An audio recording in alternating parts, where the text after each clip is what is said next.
Hello, everybody. My name is Dave Jackson, and you're listening to Tales from the Backlog. This is a video games deep dive review podcast where each week I'm joined by a guest to bring a game out of the backlog, play it, and discuss. My guest today is a friend of the show. He's an opera singer turned music YouTube creator. He is also an ace pilot, and welcome to the show, MarcoMeatball. Yeah, I guess I am an ace pilot. At this point. I've played 7 Project Wingman, 4, 5, 4, 5, 0. 6 is this year for sure. And then with the powers of the modern era, I'm hoping to play 2 and 3 as well this year. Although I don't know how they've aged. Anyway. There we go. Well, it's great to have you on the show, and I'm sure we're going to get into the history with the series here today. Today we're going to talk about Ace Combat 5: The Unsung War, which is an air combat game developed by Project Aces, which is an in-house studio within Namco, or was within Namco before the merger, I suppose, and published by Namco for the PS2 in 2004. Ace Combat 5 was directed by Kazutoki Kono, produced by Hiroyuki Ichiyagani. Whoa, good first try. I didn't rehearse these. Designed, principal design credit to Natsuki Isaki. And if this is your first time listening to the show, here is how spoilers work. And thank you for stopping by if this is your first time. We're not going to spoil the story of Ace Combat 5 until the dedicated spoiler section at the midpoint-ish of the episode. You can find a timestamp in the show notes for when spoilers begin. And until that point, you are safe. So we have some elevator pitches for everybody. If you don't know what Ace Combat 5 is, my elevator pitch is spectacle plus shooty pew pew. And holy shit, what did the story just do? Marco, what's the pitch you have? Plain Jesus meets Metal Gear Solid. Oh, hell yeah. And shockingly deep story, while also possibly moving you to tears while flying through an airplane. You just wouldn't expect it at all. Absolutely. Yeah, the word unexpected might come up several times throughout the episode here, for sure. I played this emulated. I don't have a PS2, and this game was, I think it was bundled in with something on the PS4 as a pre-order bonus or something, but you can't just buy it now. On the Xbox, yeah. It was on the AC7 Xbox. On the Xbox. Yeah, so I played this emulated. It took me 13 hours to beat. Marco, how about you? I think it took about, if I recall, it took me about around the same time, but it was over the course of 3 days. So it's probably about 12, 13 hours. Okay, cool. And I played it on the original hardware. And I think that's relatively long for the Ace Combat series. Yeah. I played Ace missions, Combat. isn't it? I played Ace Combat 0 right before this, and it was half the length of this game. It's 6 hours. Yeah. You can. Yeah. No, it's actually 4.5. I think it's 4.5, 5 hours. It's actually crazy. Right. So this is a long one. Got a bunch of missions. But before we get ahead of ourselves here, we always start the show out by talking about our personal histories with this game, Ace Combat 5, and then Ace Combat series in general. And my history with this game largely starts with you, Marco. So I'm going to turn it to you first, as if I don't do this on every episode. But how did you get into Ace Combat, and when did you first play Ace Combat 5 in particular? When I started my YouTube channel almost 3 years ago now, in February 11th, it'll be 3 years. And nice. My first year, I had a patron who, Tech Drake, their name was. And I remember them asking for, I think it was 0 first. And I was like, oh God. I remember clear as day. I was like, this is going to be terrible. It's going to be some weird electronic thing. I was not remotely interested in Ace Combat at all. And I listened to it and I was like, oh, holy shit. This is insane. There's flamenco and there's this just incredible vibe of there's vibrancy in this music that I just wasn't expecting. And then Unsung War was after.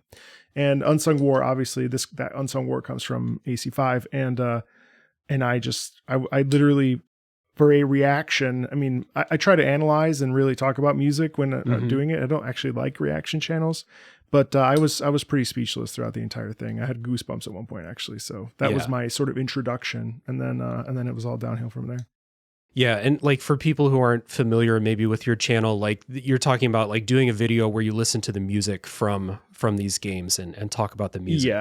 Yeah. My channel basically is built around active listening and what it means to actively listen and listening to a variety of video game soundtracks, or, sort of percolating on what makes them good. Why are they interesting from an emotional perspective after doing that for, a decade on the stage as an opera singer? It's not so much about composition, but more so about like, listen to how this phrase structure makes us feel, and the choice of instruments, the dynamics, the all these little details, the rhythm. So that's what I do. Nice. But I was speechless. Yeah. So like it's just the music. Like you heard the song and you're like, well, shit, I have to play this game, basically. Yeah. And that's basically what happened with me. Like two things. First of all, like I kind of like you, I judged the book by its cover, so to speak. Like I'd heard about, this series of plane combat games, and I'm like, I'm not morally opposed to plane combat games, but I was just like, whatever. It's not normally the type of thing I play, so I'm okay with not playing those. And then like two things. The first one was Gene Park, shout out to Gene Park, tweeted that the story of Ace Combat 7 was really cool. And I saw the tweet and I was like, what are you talking? How? How is it? How? Like he name dropped Nier Automata in the tweet and I was like, how? All right, I got to look this up. And then the other thing was I watched one of your videos where you broke down or talked about the Ace Combat music. And I was like, holy shit, kind of like you were in the video, like, holy shit, this music is incredible. I guess I have to play the game. And like apparently people think the story's great. So yeah, I started with Ace Combat 0 because we had talked about doing 5 as the game on the show, and 0 is a prequel to 5. So I jumped into 0 first and then played 5 right after that. By the way, when we had talked about like which game we were going to do, you picked 5 like pretty much right away. What was it about 5 that made it the one? Because there's 8 of these now. Yeah. Well, soon to be 8. Yeah. I think this is the 30th anniversary, I think is this year. It's this year. It is the 30th anniversary. And so they're starting to like trickle Ace Combat 8 stuff. And I'm like, oh my God. For me, I think the reason why I picked 5 so fast was because, I played 4, 5, and 0 in that order. And 4 is a very interesting experience story-wise, and 5 is very big. It's a very grandiose experience. And 0 is, again, a more tight sort of one-to-one individual versus individual conflict.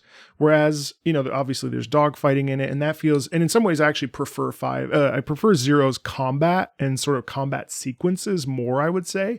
But as a cohesive, like, overarching story, I think that 5 really does it for me because it feels like a large global scale conflict. Yeah. And it doesn't feel like you are special, but that's the other thing too is, well, I don't want to get into spoilers, but essentially like the way you are in Ace Combat 7, which was my first Ace Combat, is very individual, like you as a character. Okay. Whereas Ace Combat 5 is much more as you as a unit. And that was really special to me. Yeah, for sure. It's definitely like I can only compare it to 0, but 0 was more of a personal story of like 2 squad mates basically, and the ways they work together, then drift apart, then come back together basically. And then 5, like you said, it is a global story basically. Yeah. So a little bit different. So just to get our like quick opening thoughts out here at the top of the show, the big thing after playing Ace Combat 0 and then 5 is I just kind of like sat back a little bit and thought about like how sometimes I play a lot of games. I do a game per week on this show for the most part. So I play a lot of games. I analyze a lot of games. And sometimes I start to think that I know shit about the whole sphere of possible video games to play. And here this whole time, there's been this series of really fucking awesome games that I knew absolutely 0 about and even wrote off because I was just like, playing games, whatever, who gives a shit. Yeah. And then I play Ace Combat 0 and 5 and I'm like, I have a new like favorite series now. Like these games are incredible and we're going to have a lot of time to dive into it. But like, I had a feeling I would like it after I heard the music and I like heard about the story and I was like, oh, there is more to this than just fun plane combat. But I just like didn't know. Like I didn't know. And like I almost feel like I should apologize to any time when I was like, Ace Combat, who gives a shit? I see it on the store shelf and I'm like, I'll buy another RPG. This is just so fun. The gameplay is so fun. The music is so awesome. And the storyline is like, when you break down the storyline, it's like this one's not so predictable. I'll take that back. Zero's a little bit more. But this one's full of twists and turns, and like it's maybe not like the deepest thing ever, but there are cool things that I think the story is doing, and the way characters evolve throughout the story and stuff like that. So this is awesome. Like, again, the big takeaway is just like, I go through these sometimes and I'm like, yeah, I know stuff about video games. Ace Combat, yeah, I know about that. I didn't know about it. I was completely floored by this, dude. The thing that really catches me off guard every time I hop into one of these games. So first of all, my history with playing games actually goes way back when I was about, I would say 12, 13. We had a really crappy computer, and when we did get a computer that could run, I think it was like Windows 95, like it sort of opened up a lot of options for me. And one of the games, this was, obviously in the early thousands, and one of the games that I played pretty much first was European Combat Flight Simulator, which I'm so pissed they don't make anymore, because like, what an incredible series. And I also happen to love that time period of history. So I've sort of, I sort of had this thing inside of me that was sort of dormant, and when I played 7, and then, subsequently went back, it became an obsession for me to play 4, 5, and 0, because it was something that I'd missed on the original PlayStation or PlayStation 2, because I was busy with Final Fantasy and, all these other typical, Metal Gear Solid 2 and 3 and so on and so forth. And it wasn't until, it really just caught me so by surprise. And I mean, I think you're right. Like, I think there's something intrinsically cool about these games. And also one of the things that I really think about every time I play them is how uncomfortable it can be. Like I made a video where I basically said that these are basically FromSoft games. Like, they're Dark Souls. Because they're easy, right? But they're not like easy. And it requires some degree of skill. And what I find really fascinating about this style of game is that, I'd say this a lot, but you go too high, you stall. You go too low, you crash. You if you're doing we'll spoil it later, but if you're doing something where you're in close quarters, you move to the left or to the right without precision and you crash. And so like, there's death everywhere. And I think like in some ways that brings it with it a degree of adrenaline. And I have a really funny story I'll mention later when we get into the sort of spoilery section. But yeah, I think it's a very common occurrence. And one of the things that I do is pretty much include Ace Combat. I invite non-gamers to listen to video game music with me. Yeah. And I almost always feature an Ace Combat track. And it's hilarious because if you look at the retention chart, that's always the one where it dips the most. But I'm like, you know what? Fuck it. Like, you guys. Those people are missing out. I always get 1 or 2 people that are like, holy shit, thank you. I just bought it. Oh my God, I had no idea. That's almost always the sentiment. And that, I don't know, it just like fills me with joy. It just makes me so happy because I love it so much. It's so good. Yeah, you mentioned the adrenaline as you play, and I'm sure we'll talk about this as we talk in the gameplay a little bit more, but like, it is like, they're not the hardest games I've ever played, but they're definitely not super easy. It's not Star Fox, like you do have to like be good at the game to beat it. And while you're focusing super hard on, the fight that you're in, or, trying not to get blasted by falling debris, or, maybe you're in this big spectacle or something, you have this insane soundtrack going in the background. And like, every now and then you will like focus just slightly less on the fight and the music will catch you. And you're like, holy shit, what's this song doing right now? And it's just like, it creates this super memorable experience that like, I'm just glad that in 2024, I finally got here. 20 years after Ace Combat 5 released, I'm glad that I'm finally on board. So we are going to listen to a bit of that music, and when we come back from the break, we will set up the story of Ace Combat 5.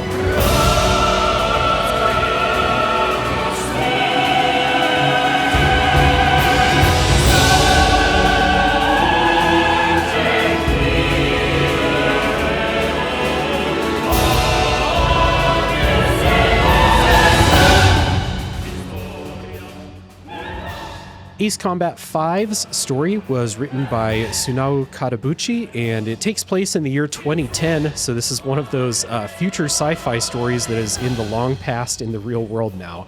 It takes place in the common Ace Combat setting of a word that I've never said out loud before, so here we go. A strange riel, I hope is similar to how it's said. So this is a common setting shared across a lot of the games. Not all of them, but a lot of them.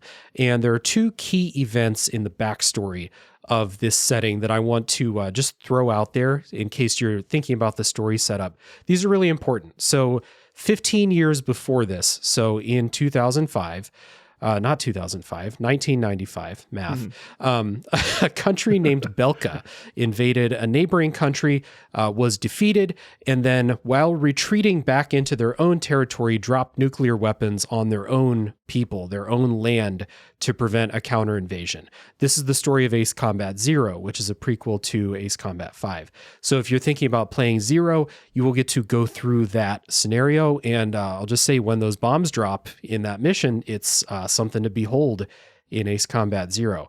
Now, 11 years before the events of Ace Combat 5, an asteroid, a big asteroid, was on a collision course for Earth and was broken up into pieces, Armageddon style, but those pieces actually did go hit the Earth just in a bunch of different places and caused mass destruction around the globe. It resulted in escalating global tensions, conflicts, and the creation of super weapons that were originally built to destroy the asteroid, but now, might as well use them to kill other people. So we have that going on. So I think it's kind of funny. If you were to tell the complete story of Ace Combat, you would need to start at the Big Bang, for sure. It's Gundam. It's Gundam full stop. It's fantastic. You wouldn't expect it to be such an anime plot, would you? It's so funny. That is one thing. I think I saw a little bit of Ace Combat 4 that looks, more traditional anime, and Ace Combat 3 definitely is.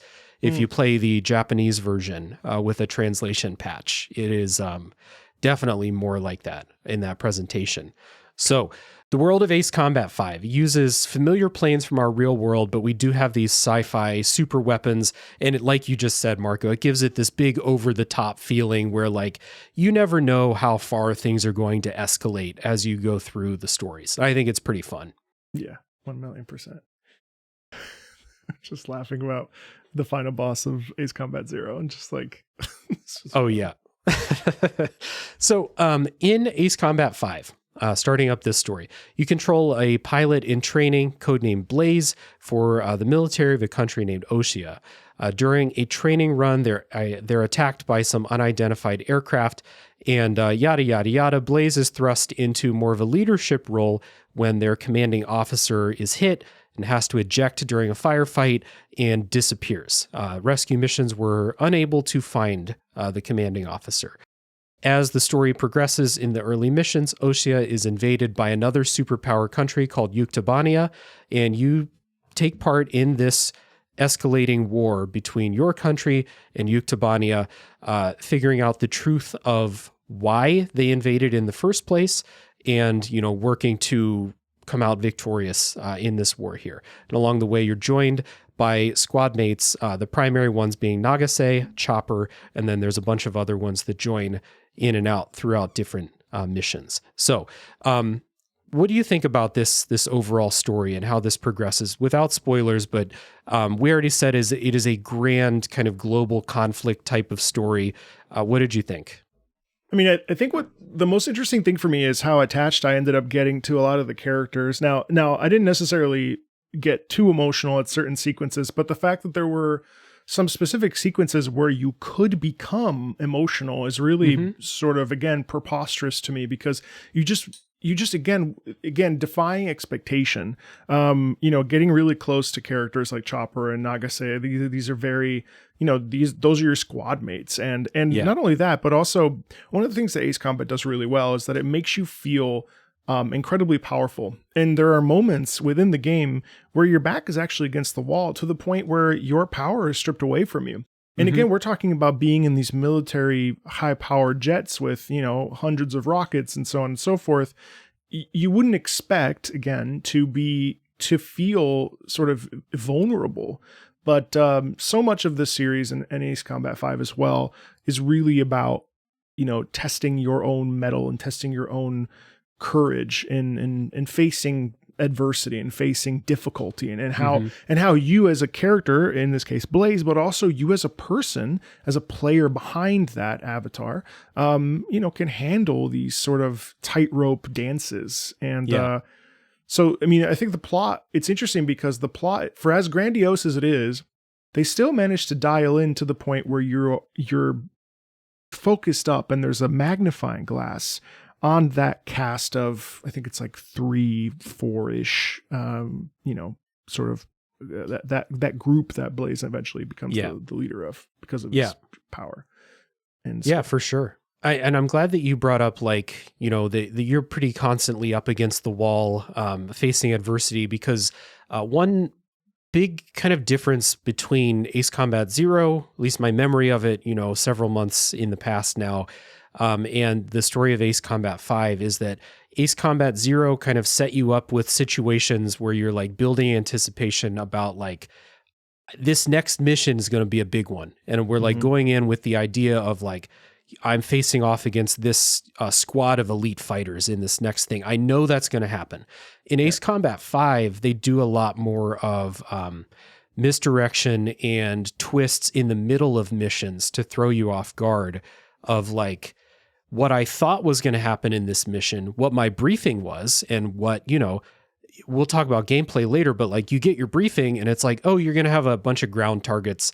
So equip your planes with stuff to fight things on the ground, air to ground weapons. And then suddenly it's not just ground targets because something happened. The situation changed and now your back's up against the wall, like you said. Or there's a couple of missions in here. One of the things I really like about 5 versus 0 is that 5 has a lot more variety in like what your mission is to begin with in here. So I'll use an example of something that like, happens about halfway through the game-ish, but there's one mission where you're literally just doing a ceremonial flyover over a stadium. Mm-hmm. And that's your briefing. You're not loading out for big combat. You're just going out to do a flyover. And then something happens and suddenly like this easy piece of cake thing is suddenly like this big frantic situation. And they're constantly just like switching things up on you in a way that throws you off guard and makes these situations feel desperate, which is really cool. Yeah. There's that, but then there's also one particular mission later on where you're, in a desperate search for a colleague. And and the way that music sort of interfaces with you, and it starts as a sort of a castle run essentially, but then it as the thing progresses, there's like a whole secondary objective. And I think it's really interesting too because I mean I think that's part of the thing, right? I mean, like, part of the rub is the fact that people are like, oh well, go kill the ground targets. Okay, mission over. It's like, well, actually, there's a whole bunch of twists and turns that. We see it certainly in Ace Combat 7. There's like multiple scenarios, and some are more of a pain in the ass than others. I do have a love-hate relationship with certain missions in 7 especially, but you just never know what you're going to get. And even a night flyover becomes, a complex, what you said, this air battle shifting. Yeah, it's cool. It's defying expectations is a big deal in this game, and it happens so frequently. Yep. The story also touches on some, themes maybe that you might expect from a game where you're, basically fighting and killing, taking part in a war throughout. These are, from my understanding, basically all anti-war games. I mean, you're doing cool shit in the sky. You're doing, the thrill of air combat is awesome in these games. But the games that I've played, and then again in Ace Combat 5 here, they do make it a point to kind of build the story around a lot of cool themes too. So talking about, the difference in the will of political leaders versus the will of the people in a war scenario. These games are really heavy on nationalism and patriotism, and Ace Combat 5 really focuses on that in like some things that you learn about why things are happening the way that they are.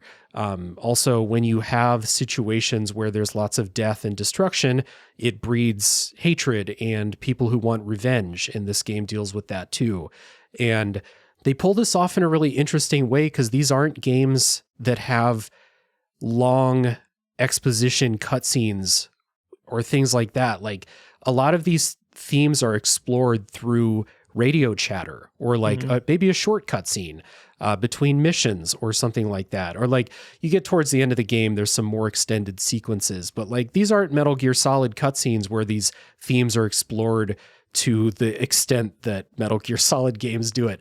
These the presentation and the story is pretty efficient, I would say, for the amount of things that it's touching on.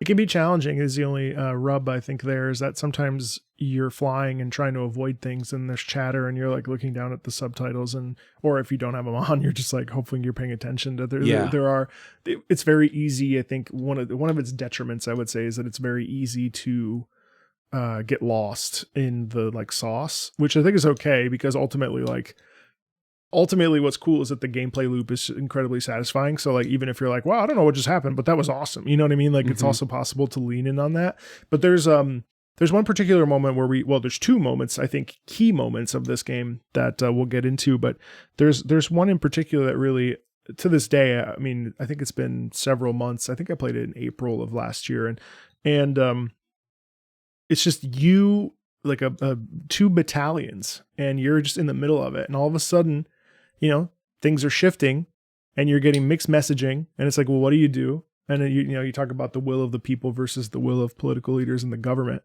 Whereas, we finally like put our hands in the air. We're like, okay, we shouldn't go on, and it's just fascinating stuff. And there's two, giant musical moments where we really, really dial things back and what that means. It's extremely powerful, but yeah, everything you said is spot on.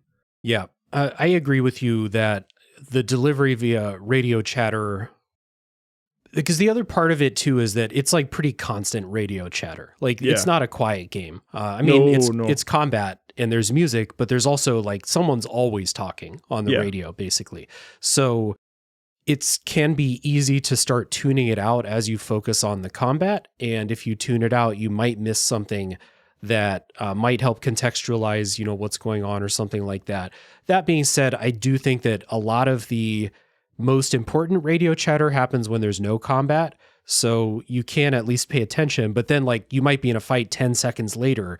So you don't like have that time to fully process.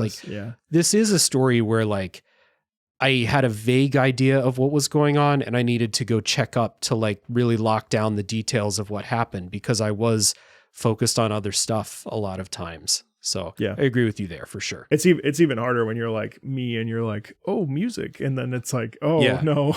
Or I don't know if you streamed this, but like streaming it'd be a fun game to stream, but it would also be a hard game to pay attention to everything with the chatter and with the stream chat and everything like that. It is tough. Thankfully, they're also usually people that are coming on a stream for Ace Combat, like 100 people are like diehard Project Aces fans. And so they help you along the way. It's really nice. That's fantastic. Well, we have talked about music a couple of times already, and this is like the other half of like helping to deliver this story, I think. So let's listen to a bit of music. We'll come back and then we'll dive into this soundtrack a little bit.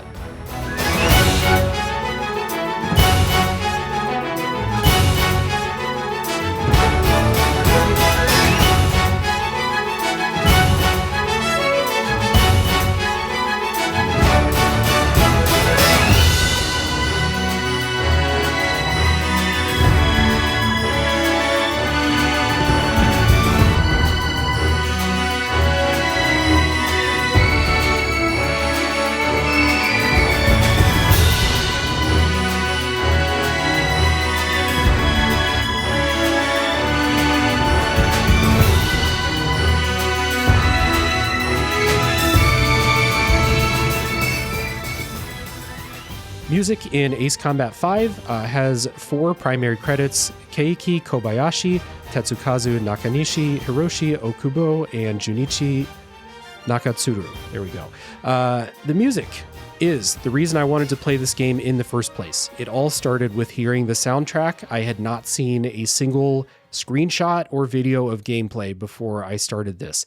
The music. And dude, This soundtrack is incredible. It might be one of the best soundtracks for providing emotional context for what's going on in a mission, even though when you look at a video, if you looked at a video of an Ace Combat mission with no sound, they all look exactly the same. You're flying a plane and you're shooting stuff out of the sky. Yeah. But the music is so varied throughout this soundtrack to provide context and emotion for how you should feel during these scenes. And it's so good at doing that.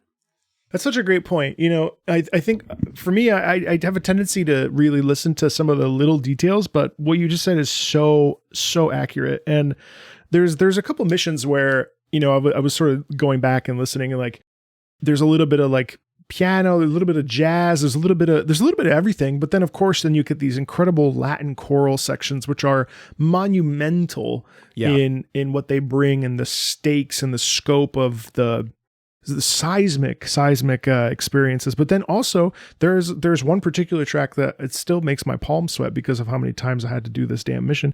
And and even that, it's like incredibly still. It like paints a perfect picture of what's happening in the moment, despite the fact that it's simple despite the high stress. There's also deeply emotional songs. There's also like incredible sort of classical fusion tracks that really lean in on the drama and the tension. It's very operatic. It's actually extremely operatic. It's very funny. It's very funny. I mean, with no vocals except for maybe 3 tracks. No, I think there's only 2 tracks that have vocals, and boy, both of those really hit in a way that you just don't expect again.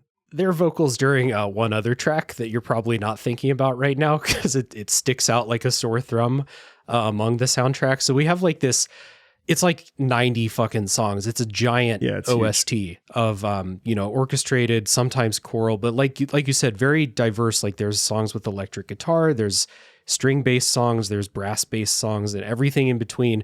And then Puddle of Mud's Blurry is featured throughout the soundtrack 3 times. Throughout the game, right. You'll get a cutscene with that song playing. Right. I had to mute it because of the copyright. So there we go. So that wasn't a part of my experience, weirdly. I forgot about that. It's special. It just in case you forgot, like when this game came out in time, the early 2000s in rock music was an interesting time for sure.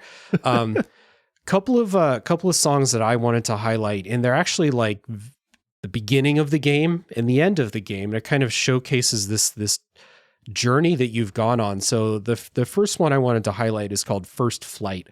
And I probably put it, when I listen back, I'm going to make sure I put it during the music break right before this, as we kind of kick off the talk about music here. It's in the game. It's your first real mission that you're going on, defending your base from these invading planes. And it has like this gliding, epic, heroic, like air combat, feel to it. It's a very like positive song. Like you're kicking off. You're a new pilot. It's your first thing. You're excited. Let's go. All strings. It's great. And then like the other song I wanted to point out, of course, is this title track, the Unsung War, which is like you said, it's that Latin chorus. And it plays during the last mission. It also plays during the cutscene. If you leave the main menu sit, you'll hear that song. That is a wild fucking song. I don't have the words to describe this song, so help me out here. I mean, Unsung War is an incredibly religious and deeply like it's just such a palpable piece of music, because it almost makes you like pontificate on like existence itself. I mean, and I know that sounds really poetic, but there's something about unison singing like that, and this like quiet tremolo of the especially the male voice at the beginning, that's just like, it kind of reverberates inside of you, and it just makes like it because it has like a natural giant swell through the middle. All of it though, it's paced so well, almost to the point that it might even stretch out. But because of how it's paced, the payoff when all of a sudden the organ comes in and there's this huge amount of like just this bah, bah, bah, bah, and then you just hit like in a real strong, emphasized note by note sensation. I mean, I tell you, when I streamed it, I had been literally like, that is the payoff after one of the most difficult things I've done in a video game ever. We'll talk about that in a bit. Yeah. And because I have a whole story about that particular sequence. And when I tell you the catharsis I felt, I don't think I'll ever get that feeling again in a long time. I mean, I cried on stream because it's just like so, you know, I think what's really amazing to me about the soundtrack is that it's incredibly masculine. It's incredibly like forceful. There are some tender tracks that we'll talk about in a second, but like the majority of it is rhythmically propulsive because it's trying to get you from point A to point B, right? It's trying to make you feel like unstoppable, with some variation.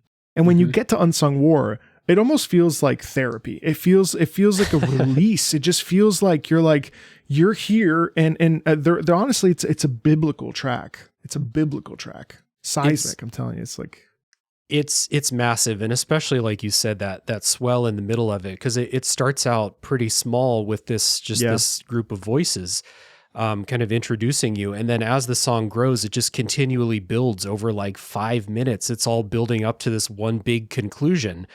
But it's not a conclusion. It's actually like the middle of the song. And like, you're probably going to go through that whole thing during that mission, because it's a big thing you're doing at the end. And so, like you said, all of those emotions and stuff are in the background during the climax of the story as well. And like arguably the biggest spectacle that this game has to offer as well.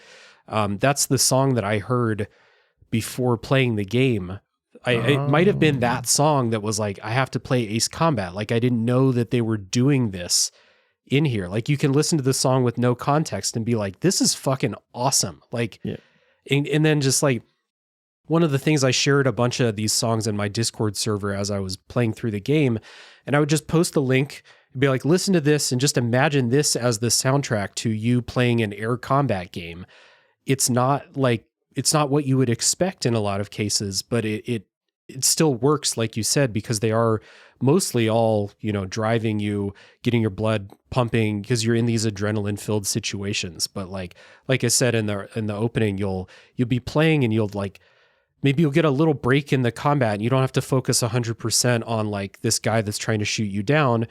And then you step back and you're like, oh, the music is hitting right now. It's been doing it this whole time. It's a wild soundtrack. It is. But also don't forget that everything that's happening in this particular instance is the stress is quite high. Mm-hmm. It's odd because this is the epilogue. I mean, this is like the come down from the climax of the game. Like, this isn't even the like peak of the game. Like, this is literally the resolution. Yeah. But it's interesting because we have a natural, I think a natural story. Well, depends on where we talk about, the exposition, climax, and resolution. But I mean, this is really, if you think about it, this is the end of the game. I mean, when the Unsung War shows up, that's kind of it. And yet what we do is, instead of dipping down, we dip up.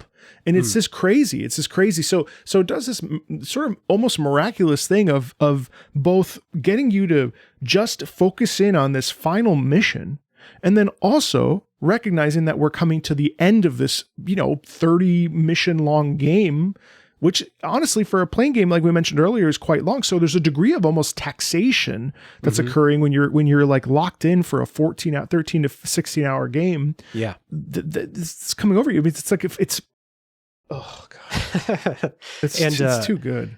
The other thing is, like, I think if I remember right, the last mission where the Unsung War plays is at the end of a sequence of missions where you can't really stop in between. It's a kind of like a freight train toward the end. And so pretty much, yeah. The mission right before that is quite difficult to get through. It's probably harder than the last mission itself. Yeah. So like you said, you do have that kind of build up and release as you follow the rise of this chorus as they go through here.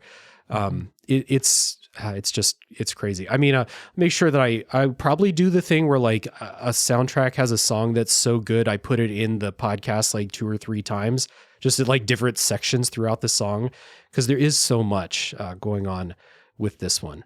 There's a couple other things I wanted to shout out about the soundtrack as I was playing and just thinking about like what this soundtrack does.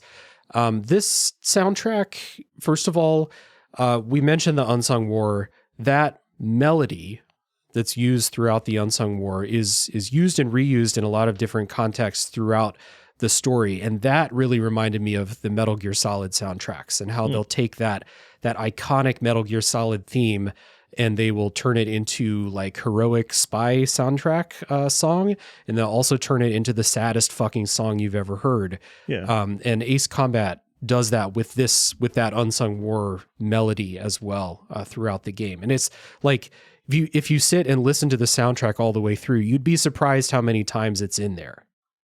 Yeah, it's paraphrased quite a few times. And it's such an interesting technique too, because whether or not it's interesting, because when we talk about leitmotifs and like how they're structured from a classical perspective, which we don't necessarily have to, but I find it really interesting how the leitmotif as an idea was, sort of not coined, but definitely layered upon by Richard Wagner with referencing characters. And essentially leitmotifs are, they're the nouns of music, and they hint so many different things. They indicate so many different things. And I think in this particular case, it's such a wonderful emotional blue balls, I think, that really sort of, and it's genius because what it does is it because it's catchy enough where once we start to like pick it up as we play, we're like, oh, I keep hearing that.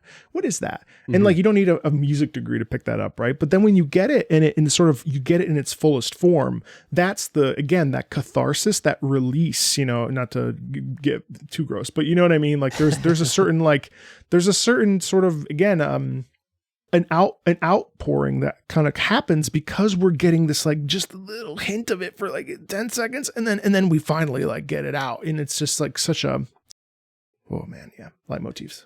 It's great. Yep. And like my experience with that, like Final Fantasy taught me about leitmotifs, listening to Final Fantasy soundtracks. And then like you start to pick it up as you go and just realize, hey, this is a great way that people connect things throughout game stories and game soundtracks. So it has that for sure. The other thing that I wanted to shout out before, if you have other things about the soundtrack you want to talk about is I love the Ace Combat soundtrack's use of the brass section. It just like, because I don't really often think about the brass, and I'm not a music professional, but I don't think about it as like something with a ton of range, but I'm obviously very wrong about that. Ace Combat can give you like that big heroic brass, like the military type stuff. But it can also, it's like really fucking sad in a lot of these Ace Combat songs. So these games are really good at, using the full range, I would say. Yeah, it's an incredible thing. The ways that we can use French horn, to sort of, French horn can be dialed back and gentle, or it can be strong and powerful. I mean, we see it with Ace Combat 7 with Archange. It's a prime example of when we really use low brass trombones, and I think French horns in that case, where we're really pressing into the idea of the jet engine. But then we also get a couple tracks here. I think there's one, I think it's Wardog. I can't remember off the top of my head, but where the horns are just sort of there guiding, and they're just kind of there, and they just like sort of like almost like they're the wings of the plane. I mean, like the cool thing about music is that I use this imagery, which is helpful or not helpful, but what I find really interesting about music is that it can take us on a if we're in tune with it and allow ourselves to actively listen, we can go on an imaginative journey about, we don't have to have the context per se, even though I would say that most of the time context makes it better. Like we can create our own visual experience through the use of certain instrumentation. Like you mentioned First Flight earlier. First Flight is an amazing piece because it is fast in rhythm, which most of these tracks are. But then on top of that, we've got the violin, which makes us feel like we're soaring into the sky. Like that's that you can't help but with that cadence, that descending pattern just feels good to listen to. And you're like, yes, I can, baby. You know what I mean? But then, one of the things that I really wanted to talk about was the fact that we get, yes, the Unsung War is an expectation defier because it's slow. It's the final boss music. It's huge stakes, and yet it's incredibly dialed back. Then you get into the Dusk, which is like, again, you're talking about leitmotifs. That's the same Unsung War Razgriz motif. Yeah. And that's somber. And then we get, the Journey Home. And the Journey Home I want to talk about in the spoiler section because that's one of my favorite parts of the game. the journey home, again, like we're talking about a playing game. So like we're going fast all the time. Yeah. And it's like, but we're not Sonic the Hedgehog. We're like in a fire plane, literally a killing machine. And we're getting these incredible stoic, somber pieces that are meant for us as players to reflect on like the experience of life. It's an incredible thing. Yeah. Sorry. That song, the Journey Home, in particular, like kind of connects to, I think, this game. Like throughout this like grand war story, there are things that like really bring you back to like the people during a war. Like maybe it's like a group of people, a group of squad mates, or just the people on the ground, like the citizens on the ground. And that song is used to like connect you back to like that, like kind of connect you back to like the stakes during this big war, as opposed to these big heroic songs as you're soaring through the sky or something like that. Like it really is. I mean, I have nothing but compliments for the soundtrack and like how thoughtful it is as you go through this. It's really like, again, you judge the book by the cover. You're not going to expect everything that this soundtrack's doing. Like this could have been just like like you said, an electronic or like electric guitar based, rock soundtrack, speed metal soundtrack or something like that. Yeah. And I fucking love soundtracks like that, but it wouldn't hit the same. The story and everything wouldn't hit the same if that's what this was. Right. Yeah. So, I already talked about Puddle of Mud. Just remember it's in the game 3 times. 3 cutscenes feature Blurry by Puddle of Mud because this game came out in 2004. I wonder if that was like, hey, we want to connect with the Western audience. What music do they like? I mean, also it's like so specific. Like I hadn't even thought about that song in so long. There's probably people listening to this that are like, Blurry by Puddle of Mud. I probably should know that song. It's the one that goes, "Can you take it all away?" Yeah. That's that song. 3 times throughout the game. So there we go. Visual presentation. I don't have a ton to say about visuals in Ace Combat 5. It's a good looking game. I think one of the big things that they focused on is they wanted to have the planes look cool. And I played all of Ace Combat 0 and about half of Ace Combat 5 in first person cockpit view because I didn't know. Like I must have hit the switch view button right at the beginning of the tutorial when I'm just pressing buttons and then forgot. So the planes look really cool. The cockpit view is not bad, but the planes look really cool. And they like consulted with the manufacturers of these planes to make sure they look real. Like they got permission to do that. They still do that. Yeah. So they do that. It looks cool. There are pre-rendered cutscenes in during story moments, as opposed to slideshows, which Ace Combat 4 looks like it did, and that's what 0 did. 0 also had these like, I don't know if they were like super Uncanny Valley CG or if they were like actual FMV interviews with the dude. Yeah. Yeah, where it's like, I know, yeah, you're right. There is absolutely an uncanny thing about it. It almost looks like it's real people, but they have this visual like gradient over them or something where it makes them seem like not real. It's like, it is kind of odd. Not in this game though. This game's kind of more standard presentation. I think the thing I want to shout out the most about the presentation of this is that Ace Combat 5 and all the other games, but like we're talking about 5 here, on the PS2, really, really sells spectacle and speed and like the frenetic action really, really well.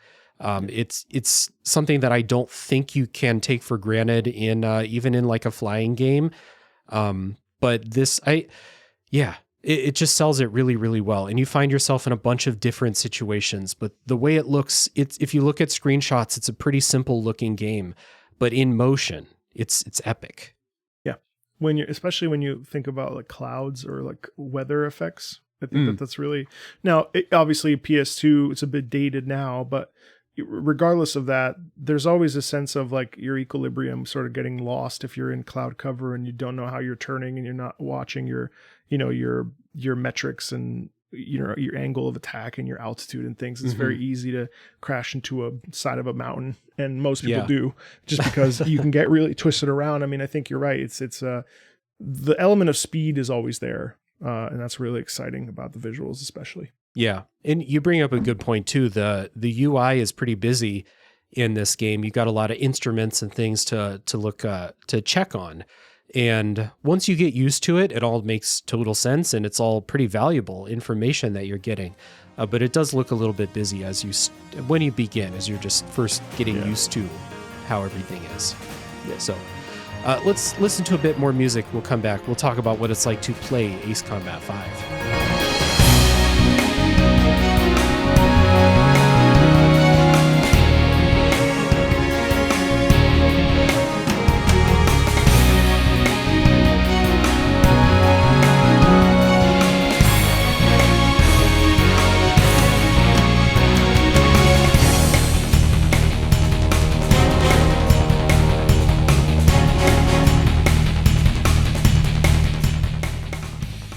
All right, talking about gameplay in Ace Combat 5. I think gameplay is one of the things that stays pretty consistent. I played a bit of Ace Combat 3, and I played, these ones on the PS2, pretty similar throughout.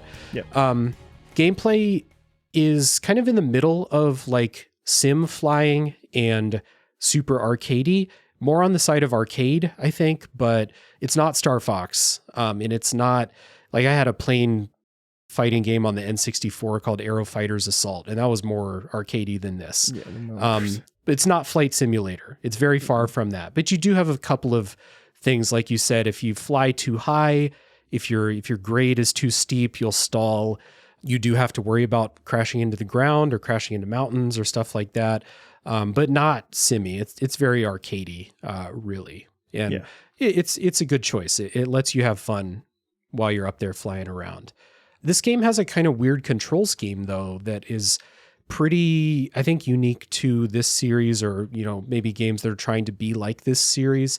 Enough threads that I read of people being like, yeah, the controls are it's Ace Combat controls. Please get used to these controls, though, because the game is much easier once you get used to it. I saw threads from people who are playing on like they call it, I don't know if they call it they call it novice controls, which are like more like the industry standard flight controls, not the Ace Combat controls. And people are like, this is really hard. And the advice that people give is do the Ace Combat controls. It all makes sense once you get used to them. It took me a bit to get used to. Did it take you a while? Honestly, no. It was no, I don't know why that is, but it really didn't. I mean, it was pretty much second nature for me when I started to, I think the hardest part with gameplay and controls is just managing speed over throttle and getting close. And I finally, after 4 games, I went back to back to Project Wingman, actually, which is the sort of spiritual successor to, a cousin of Ace Combat, and made of love of the Ace Combat series. And I finally began to understand how to actually shoot with the machine gun. It's taken quite a few. It's tough. But for me, it's always the biggest problem for me is always speed versus deceleration versus acceleration. But the actual like controlling, no, I had no problem like, tilting left and right. And then, pivoting with the camera with the right stick. And then the only thing I didn't like about AC5 that I like in AC7 is the, what's it called? When you, the G spin, the G move. I forget what someone will say it, but it's the... Oh, okay. When you bank to the left or right? No, you can literally sort of thrust yourself around. So, oh God, I can't remember it doesn't matter, but you can't do this in these games. You don't really have that sort of ability. But in AC7, it's nice because you push L2 and R2 or right trigger and left trigger, and you can literally sort of clock backwards and just use G-force and thrust yourself around. So it's quicker. That was the only thing that took a bit of time because I played AC7 first. So okay, yeah. But honestly, you're right. The controls are the same. Realistically, nothing, because they don't need to change it. And everyone that says play normal is absolutely correct. Play the Ace Combat way. It's just better. Yep. Ace Combat 5 has a pretty good tutorial that will teach you how to do because I think of Star Fox, you just press left trigger and your plane will bank to the left. And in Ace Combat, you have to rotate your plane, then pull up, but you're not pulling up because you're on your side. You'll bank to the left. Yeah. It's different. But once you do it, like do the tutorial, you'll get used to it. And then there's more advanced maneuvers, like you said, like how do you turn around quickly? There are maneuvers to do, but you need to practice them a little bit. And those are, they will become mandatory throughout the game as you get into harder and harder missions, and you have more and more people on your tail all the time. That's another thing that contributes to this game being loud is there's a sound indicator when someone has locked onto you with a missile, and it's basically always going off. Missile. Yeah. Missile. So, but the combat basically revolves around three kinds of attacks that you have. You have your missiles, you have your machine gun, and then you have like a special weapon that you can. In Ace Combat 5, it's particular to each plane that has their own special weapon. Missiles are like your bread and butter, but they're limited, so you can't just like go crazy shooting them because I don't know about you, but I ran out of missiles in a couple of like big missions, and trying to finish those missions with just the machine gun it's tough. And I was always like, Dave, why weren't you just a little bit more careful with like 5 of those missiles? The sense of stress, that's what I was talking about earlier when I was talking about FromSoft. Because if you sort of, you can very quickly mismanage, and then you're shit out of luck. And you really feel it, because this machine gun's like, it just requires so much diligence, and like being able to do it appropriately is like so difficult. And maybe it just isn't like the best part of the game. You know, like machine gun fire is not the best part of Ace Combat. You know, so like there's also that aspect to it too. Yeah. Yeah, so mismanaging is one of my most common problems. Oh yeah, it happens to me. Like I said, if there's 30 missions, probably about like 5 to 10 of them, I'd run out of missiles and be like, oh fuck, like it's time to lock in. It's machine gun time. You also have special weapons, and you can pick like, do I want bombs to hit ground targets? Do I want like heat-seeking missiles to hit these tough air targets? And it's all based on the plane that you pick in this game. Those are very limited resources, but they're very powerful. So, you know, if a group of elite fighters comes in, that's the time to use these like super missiles. Basically, they're really strong. You have to like, so good. They're not just like wipe the screen for, you know, no effort type weapons. You have to like be good at using them. But once you figure out how to use them, they're excellent. And the choice of, like, there were some missions where I would pick the wrong one, right? It'd be like, I took all the ground bombs, and now there's all these elite fighters in the sky, and I wish I'd picked a different plane. Like, there's a planning element to these missions too, which is like, if you're really good at the game, I don't think the planning is like going to make or break these missions. But like, if you're like me and you're just playing this for the first time, like there were times where I was like, fuck, I wish I picked a different plane. This would be a lot easier. So I really like that kind of strategy. Like, listen to your briefing. The briefing will say, here's what we're expecting, plan for this. And sometimes it doesn't work out that way, but a lot of times, like, if you listen and take their advice, you'll find yourself in a better position. And I love games that let you pick, you know, how you're going to load out, and then they make that matter. And I think Ace Combat makes that matter pretty well. That's one of the reasons why some aces really like Armored Core. Because it's a similar. Now I struggle with Armored Core 6, but now that we're talking, I'm like, you know, maybe I should go back and like really think about what I was doing. But you're right, because I mean, you know, the thing that's nice about it is usually if you pay attention to the briefing, it will actually like verbally tell you what to do, and it's an interesting thing to have to actually be engaged, because most of us, they're like, well, the briefing is just like, you know, the preamble. I just want to get to the action, but the briefing is where all the actual information is. Yeah, it's really interesting. It's good stuff. And like, you know, I would be the type to, you know, mash through the briefing and be like, yeah, just let me pick my plane. Let me get out there. I got burned a couple times. And I was like, I'm never skipping the briefing ever again. I had the benefit of streaming it with some like veterans. So for me, I was like, I was made aware. Yeah. Let me know.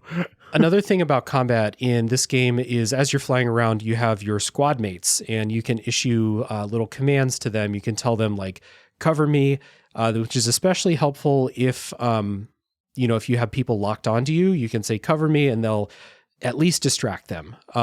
You can say like, focus on this, whoever I'm targeting. You can tell them to spread out and attack different enemies. You can give commands to your squad mates.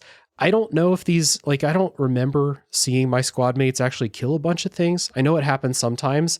I don't know how useful these are, but it feels useful. That's the most important thing.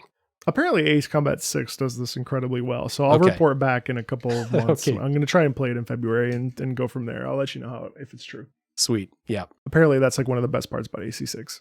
Cool. Well, I have an Xbox 360 here, so I'm ready to try Ace Combat 6 as well. Mission design is something that I really loved about Ace Combat 5. The one thing about Ace Combat 0 that I think is like demonstrably worse than Ace Combat 5 is the mission design. It's just so much more varied here.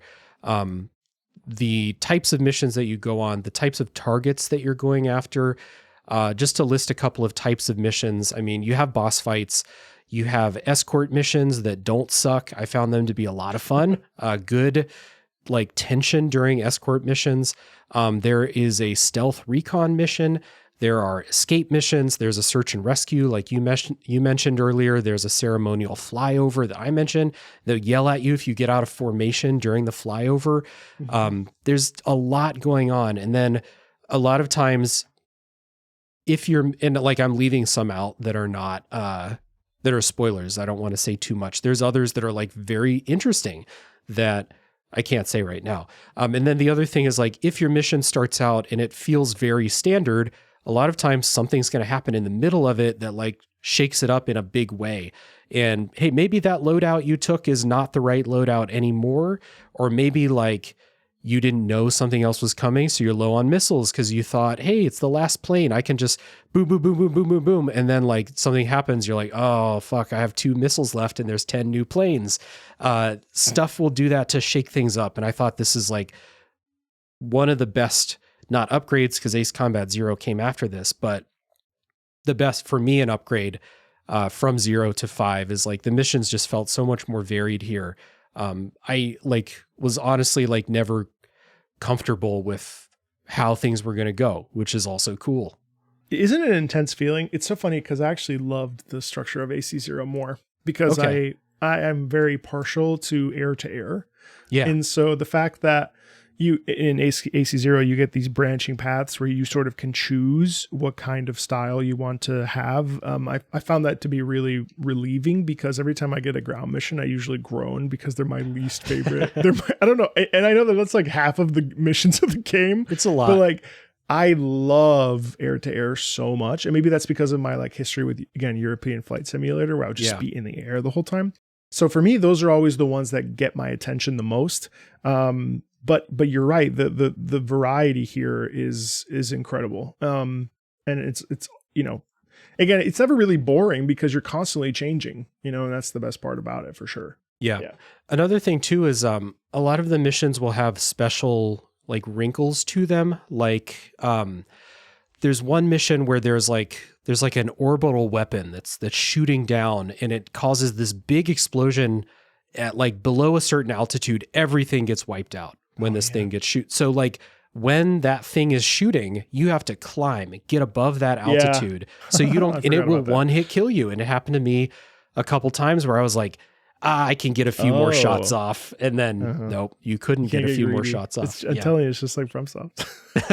You gotta be careful. Yeah. Yeah.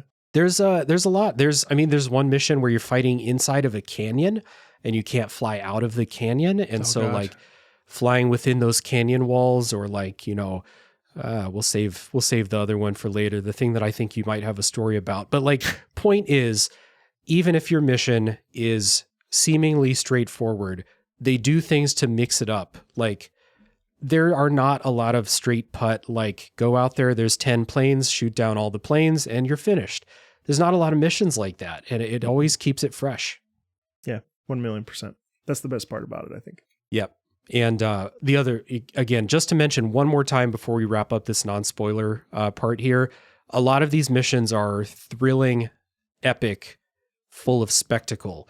As much spectacle, not as much, that's probably reductive to say, but like for the PS2, this is crazy spectacle in a lot of these missions. With what the game can produce graphically, the way the music lifts it up, the way that like the size and scope of some of the things that you're doing, it's just really, really cool. Like there were so many missions where like I would just have like a big grin on my face, or like even my mouth would just be hanging open like, holy shit, what, this is so cool. Like it gave me that feeling of like a little kid playing video games. It's you know, something to be treasured, and Ace Combat gives us that. Yeah, I'm really glad I went back and played 4, 5, and 0, but especially 5. It's a special game. It is.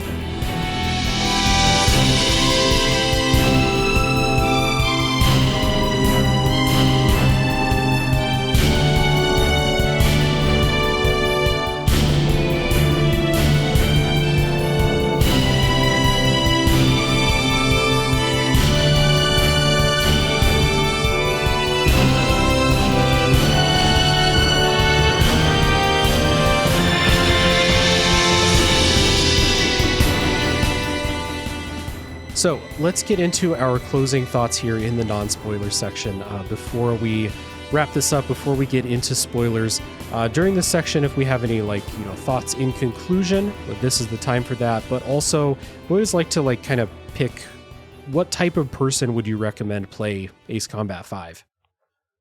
I certainly think that anybody that enjoys any sort of tactical espionage, whether it be Splinter Cell, Siphon Filter, Metal Gear Solid. I know that they're not even remotely related, but they actually are in such a big way.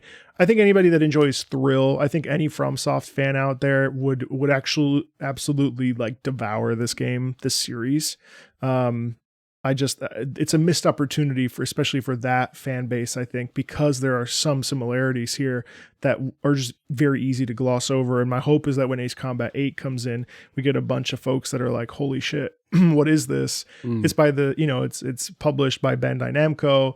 My favorite Elden Ring is also published by Bandai Namco. Suddenly the light bulb goes off and they just witness the power of this Ace Combat series, and for all its highs and lows, not to be ironic, but not intentional, but there are so many highs and lows, and it's awesome.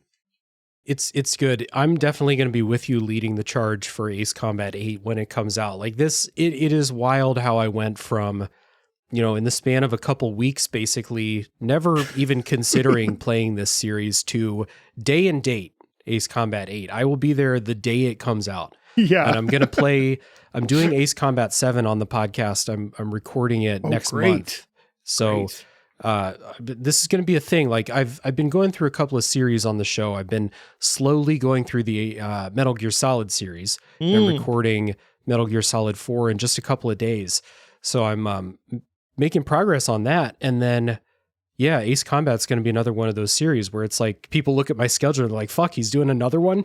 But it's just one of those things. Like it's love at first play. Like at first flight. At first, there it is. First flight. Love at first flight. I'm going to cut that out of the podcast and pretend that I made that up myself. During this section at the end of the show, we try to qualify recommendations because no game is for everybody, and kind of say what type of gamer does this appeal to? But I really struggle to think of someone who would not like Ace Combat. It's just, if you like thrilling gameplay, if you're a gameplay first type of person, Ace Combat's going to give that to you. It's really, really fun to play. The music is fantastic. If you like stories, I do think the story in these games are pretty good, especially in 5 here. There's actually quite a bit to talk about. And if you're one of the people who likes how all of those things can merge together in video games, in the unique way that video games can merge together, gameplay, story, music, all the elements come together. And especially that interactive element as you take part in these battles and these missions. I think Ace Combat's really fucking good at that. So if you get motion sickness, playing games or something, maybe this isn't for you, but there's not really anyone that I would say you definitely won't like this. It's just, it's a really easy pitch. Maybe a cozy gamer would probably maybe be like, well, the cozy if you play gaming Stardew Valley predominantly, you may not like Ace Combat. Yeah, that's true. That said, there is a very, very, very, very, very strong case to be said for it to being a very meditative experience, because when the rhythm kicks up with the music and you're doing, the objective and you're focused on that goal, I have to say it's a very entrancing experience, and the It music it fits that. The music fits that purpose so unbelievably well and so subtly that you don't even realize that you're in a trance state. I'll tell you, I mean, I would play one of these games for 6 hours straight, and I wouldn't even come up for air without even realizing it. I mean, I don't do that anymore. I'm 37. Like usually after 2 hours, I'm like, all right, next, but in this instance, you just like get in the zone. It's an incredibly focused meditative experience. I've often said the same thing about From Software games, how like people on first glance would think it's crazy to say that those games are meditative or relaxing, but it's like you said, part of that is that if you focus on something so strongly, your brain doesn't have space for all the other shit that might normally be in there, stressing you out or something like that. And Ace Combat's definitely like that too. You're just going along for the ride. The music takes you for a ride. The gameplay takes you for a ride. The story takes you for a ride. It's just a really one of a kind experience. And I'm like, before we get into spoilers here, I'm so glad that I got into this. Me too. I play a lot of games and I play a lot of things for the first time, and rarely has it been so instant where I start something up and I'm like, oh, this is my new favorite thing. I'll never shut up about this. And Ace Combat's definitely one of those. So, well, it's really nice to hop into a series and suddenly not feel like a tourist, because, some fan bases won't necessarily have you, but the best part about Ace Combat 2 is that not only do you quickly pick up on something and you kind of fall in love with it in your case, and in my case, you also are welcomed with open arms, because it's not a big community. I think it ended up selling, I can't remember how many copies AC7 sold. I think it was like 5 million. I mean, that's not much. I mean, it's certainly sizable, but I mean, like, the community itself is not very big, but they're devoted and they're loyal and they're passionate about it. And like, did you see the post on X a couple days ago? A pilot held up his copy of AC2, and he said, or it might have been Unsung War. And he said, the tweet was basically, I played this game when I was a kid, and now I'm a aviation, I'm a commercial aviation pilot. And I just was like, what could be better? That game literally changed a life. Yeah. Can't beat that. No, you can't beat that. Absolutely not. It's great stuff. So, pretty heavy recommendations for the both of us, for everyone to check out Ace Combat 5. I guess during this part, do you think Ace Combat 5 is a good entry point into the series? Does the entry point really matter for this series? Personally, I think it should be modern first. I think AC7 is a better entry point, even though the story is not as cohesive as AC5 and 0. Now, AC5 and 0, I also think we have to think about the limitations of hardware and how some folks don't necessarily have access to it. So I mean, like, if it were me and I was starting, I would do what I did, which is play AC7, play the spiritual successor Project Wingman and its DLC, and then if you are really, really, really foaming at the mouth for more, then you play the Holy Trinity, which is like, even that though, calling it the Holy Trinity 4, 5, and 0 kind of raises it. I don't know about you, but when I hopped into these games, I was like, oh my God, I'm playing the Holy Trinity. Like, there was like something about it that was like, oh my God, like, this is a really big deal in like gaming history, right? So, I mean, yes, I think 5 is a perfectly good entry point if people have the capacity to get it. Right. But if not, definitely 7 is or 8, whenever this, at some point. I don't know if it'll even be this year, but certainly 7. Yep. Okay. Yeah, that makes sense. Always, I feel like we're doing a pretty good job of selling the game and series to people. So give people an entry point. And then there will be a Tales from the Backlog about Ace Combat 7 in a couple months ish. My schedule is always a little bit loose, but it's coming. So play AC7, get ready for it, or play 5 if you have the ability. So before we get into spoilers, it's time for our end of non-spoiler section housekeeping here. We always start out by talking about the guest and what the guest does. So as I said at the top of the show, Marco has a YouTube channel talking about video game music and anime music and stuff like that. Very music focused. Also streaming and things like that. So please, Marco, tell everybody about your channel, about your streaming, anything else that you do, and where people can find you. Yeah, my channel is all about active listening, how to listen to the pieces we love more deeply, more with more nuance, or also just enjoying video game music. It's a cornerstone of my entire life. I would argue that video game music is the reason I became an opera singer to begin with Nobuo Uematsu and Final Fantasy music. And, the channel is just about celebrating, and critiquing and talking about the, pluses and minuses of pieces. But it's certainly really ultimately the mission statement is to get people to love the pieces that they love even more. And if I can do that, then I've won and done my job. I do stream Tuesdays, Wednesdays, and Fridays over on the channel, MarcoMeatball. I do also have a recent addition to the Meatball verse, my anime channel, MarcoMeatball, which is all about anime. And that's been a really interesting journey, reading a manga for the first time in my life. And I just finished Full Metal Alchemist, and I've been watching Frieren, and it's an incredible journey to sort of do that basically live. So those are the two channels, and I'm on every social media platform, but I'm most active on Blue Sky and on X. And of course my channel, I'm over communicative on my channel. There we go.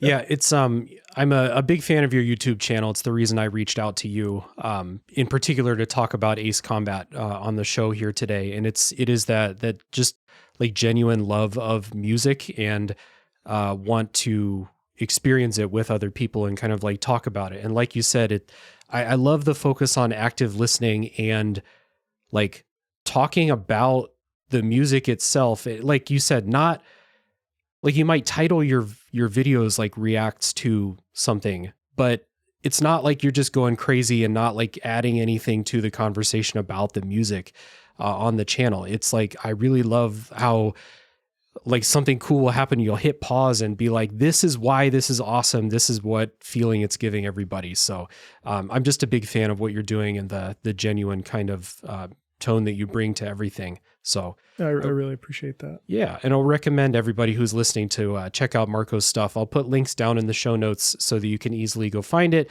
As I'm talking about myself for the next minute or so, or as the music in the spoiler break is playing, go check it out. Hit subscribe and be ready for the next one that comes out. So for this podcast, always the same ways to support the show. As always, if you're listening on the podcast apps, leaving 5-star reviews and written reviews, if it allows it, is always helpful. If you're listening or watching on YouTube, liking, subscribing, commenting, things like that, it's always helpful so people will find this conversation.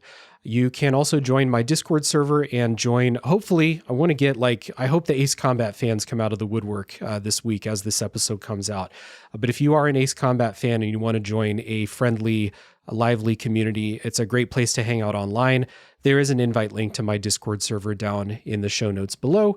And let's see here, other things. I have another podcast called A Top 3 Podcast where we do top 3 lists. We draft topics. It's a comedy show. I think it's a good time. And last but not least, if you'd like to support monetarily, you can do that at patreon.com/realdavejackson. So with that being said, we're going to take a break. And when we come back, it will be full spoiler time for Ace Combat 5.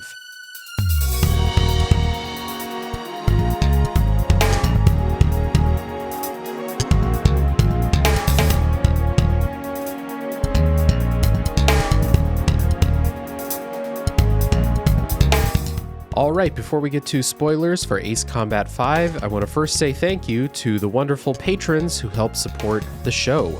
Big thank you to Chris Nelson, the Top 3 Podcast crew, Zulgeek, Chris Copleen, Eric Guess, Rick Firestone, Nick Fakori, Jill, Soccer, Cupcake, Kyle, Christian S., Matt aka Stormageddon, JD, Doug Leaf, Jason Emery, Brian Skirsha, Randall, Jake Martin, Jenny E., Marcus O'Neill, David Stecco, Stefan, Drellish, Rob Smith, and many more. Your support via Patreon is greatly appreciated. It really helps me out a lot. And if you are watching or listening and you would like to support like them, you can do so again at patreon.com/realdavejackson. And with that being said, let's get to full spoilers for Ace Combat 5.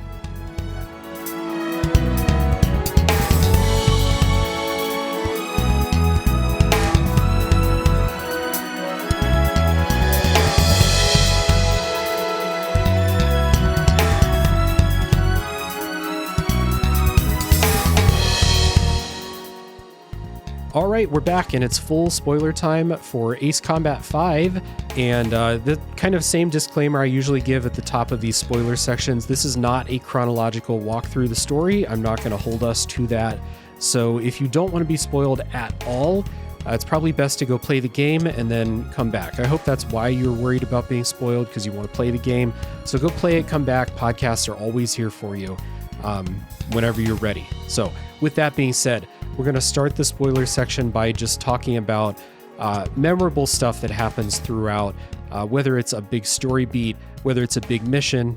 A lot of times those are one and the same in Ace Combat 5.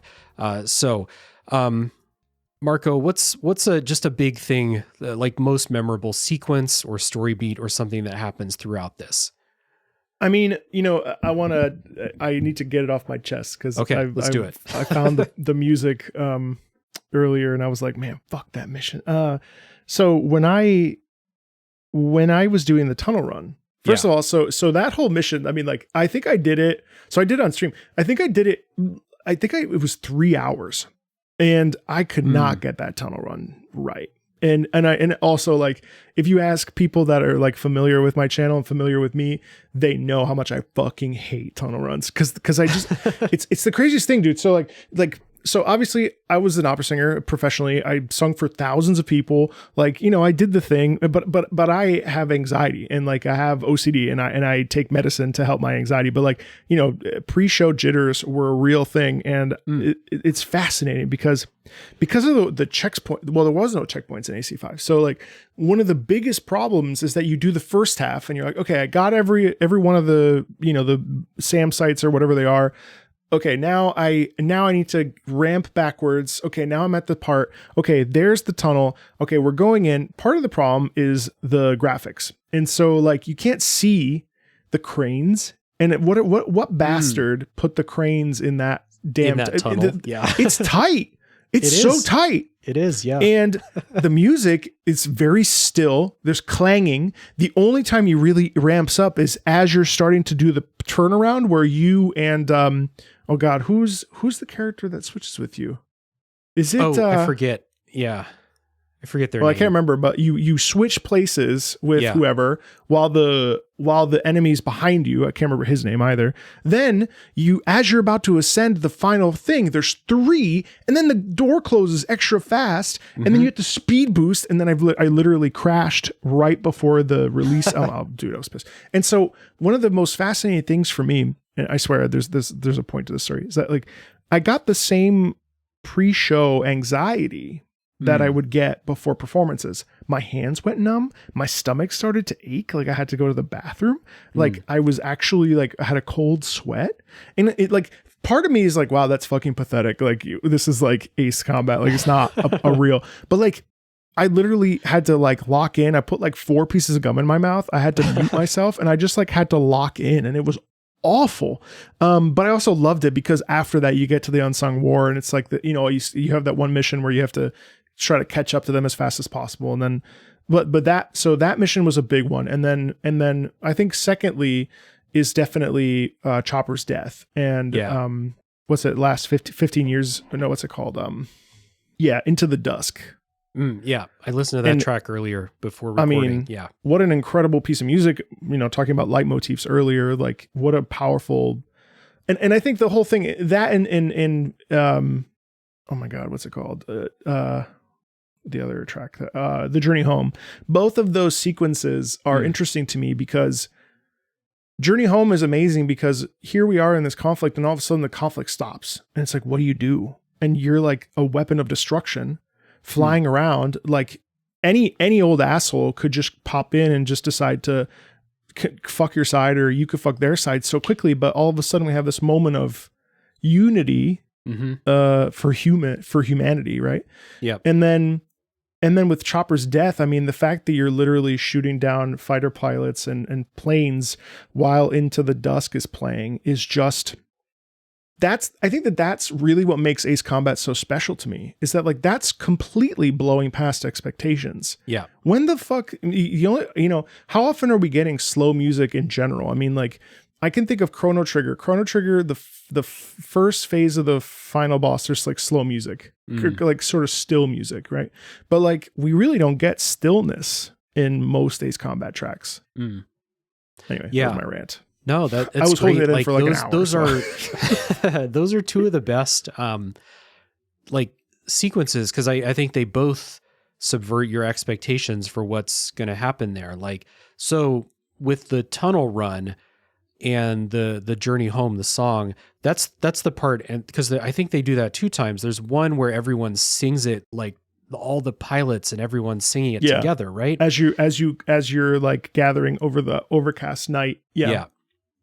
And that's a beautiful scene. I mean, it's probably the best like showcase of unity between everybody involved before you go into this really dangerous situation. And it's like, it's a very simple like human thing, right? Just singing together, and like the power of song shared. It's a cultural thing in that. And I can't remember, but I want to say that's the song that they sing in the stadium during that flyover part. There's a part where like the president is trying to give like this big patriotic speech, and like the people are not having it in that stadium. When you're doing the flyover, they break out into a song instead of, and it's like, it's presented as if the song they're singing is in opposition to this patriotic we're going to win the war speech that the president's giving. And like those moments are great because, like you said, the game has already subverted your expectations of what a plain combat game is going to be. But within that, then you get to these moments that like they really care about, like showcasing the connection between people in these, like, I mean, there's a couple more intimate things, but there are very few more intimate things than sharing a song, like singing with a group of people. It's a very intimate thing. I mean, obviously you have that experience. I sang in choirs for a long time. This is it's a really cool thing, and they reach into that well just enough times to like, hey, remind you about this. It's like we said earlier, like you get in these air fights, you said like you're this weapon of destruction in this game, and then they remind you these are people. All the main players in this are people. The people on the ground that are, you can't even see them in this game because the PS2 can't render people in a stadium. But they're people down there. And like the way that they do that within the limitations of what the PS2 could do is fantastic. So like those 2 moments, and that's not even talking about the stress of going through that tunnel, like you said, because it's tight in there and there are no checkpoints. I use the save states on my emulator to get through that.